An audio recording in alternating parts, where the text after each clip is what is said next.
وإذ قال إبراهيم رب أرني كيف تحيي الموتى قال أولم تؤمن قال بلى ولكن ليطمئن قلبي قال فخذ أربعة من الطير فصرهن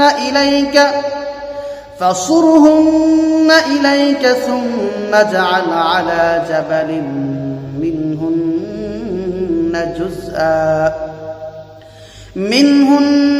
جزءا ثم ادعهن يأتينك سعيا واعلم أن الله عزيز حكيم আল্লাহর পয়গম্বর ইব্রাহিম খলিলুল্লাহ আল্লাহ তাআলাকে একদিন প্রশ্ন করেন, আয় আল্লাহ কাইফা তুহিল মাউতা, আপনি কিভাবে মৃতকে জীবিত করেন? আল্লাহ বলেন, ইব্রাহিম তোমার কি বিশ্বাস হয় না? ইব্রাহিম খলিলুল্লাহ বলেন, আয় আল্লাহ বিশ্বাস তো হয়, ওয়ালাকিন লিয়াতমাইন্না কলবি, আল্লাহ আমার অন্তরের প্রশান্তির জন্য, অন্তরকে সান্ত্বনা দেওয়ার জন্য আমি একটু দেখতে চাই। আল্লাহ বলেন, ইব্রাহিম তাহলে তুমি একটা কাজ করো। কি কাজ? قال فخذ أربعة من الطير فصرهن إليك ثم اجعل على جبل منهن جزءا ثم ادعهن يأتينك سعيا।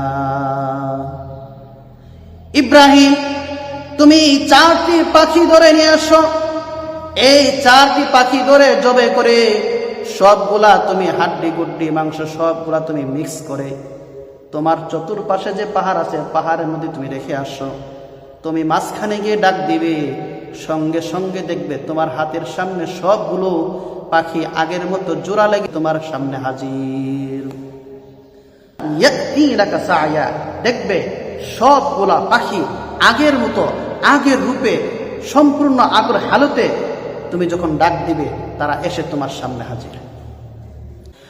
আল্লাহ তাআলা আয়াতের শেষে জানায় দিয়েছেন, ওয়া'লাম আন্নাল্লাহা আজিজুন হাকীম, জেনে রাখো আন্নাল্লাহ নিশ্চয় আল্লাহ তাআলা পরাক্রমশালী এবং প্রজ্ঞাময়।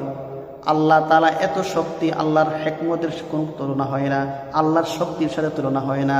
আল্লাহ তাআলা কখন কি করবেন সেটা আমরা কখনো জানি না। একটা মানুষ যদি 1000 বছর কোটি বছর মাটির সাথে মিশে অস্তিত্ব হারা হয়ে যদি কবরের মধ্যে থাকে, হাসরের ময়দানে যেদিন আল্লাহ রাব্বুল আলামিন প্রতিটা মানুষকে যখন ডাক দিবে, সঙ্গে সঙ্গে দেখা যাবে ইব্রাহিমের পাখির মতো সমস্ত মানুষগুলা এক মাঠের মধ্যে উপস্থিত হয়ে আল্লাহর সামনে দাঁড়ায় যাবে। তাহলে মৃত্যু থেকে কেউ রেহাই পেতে পারবে?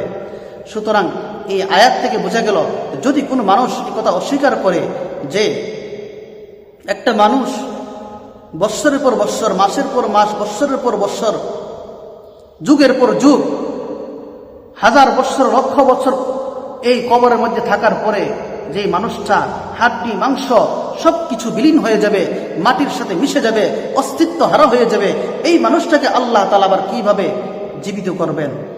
আল্লাহ তাআলা আয়াতের মধ্যে জানায় দিয়েছেন, ওয়া'লাম আন্নাল্লাহা আজিজুন হাকীম, জেনে রাখ নিশ্চয়ই আল্লাহ তাআলা পরাক্রমশালী প্রজ্ঞাময়। আল্লাহ তাআলা কি পরাক্রমশালী? আল্লাহ তাআলার কি এক শক্তি নাই? অবশ্যই আল্লাহর এই শক্তি আছে। আল্লাহ তাআলা চাইলে যে কোনো মুহূর্তে যে কোনো সময় আল্লাহ তাআলা মৃত্যুকে কি করতে পারে? জীবিত করতে পারে। আল্লাহ যদি মরণ দেয়, আল্লাহ যদি জীবিত করেন, তাহলে যেই আল্লাহ মরণ দেয় সেই আল্লাহ আবার জীবিত করতে পারে।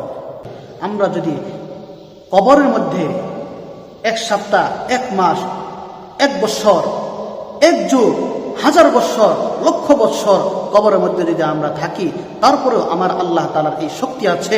অবশ্যই হাসর ময়দানে আল্লাহ তাআলার হুকুমে আমরা সকলে যে যত বছর যত কালই কবরের মধ্যে থাকি না কেন, আল্লাহর ইশারায়, আল্লাহর একটা হুকুমে আমরা সকলে পুনরুত্থান দিবসে আমরা আল্লাহর সামনে হাসর ময়দানে দাঁড়িয়ে যাব।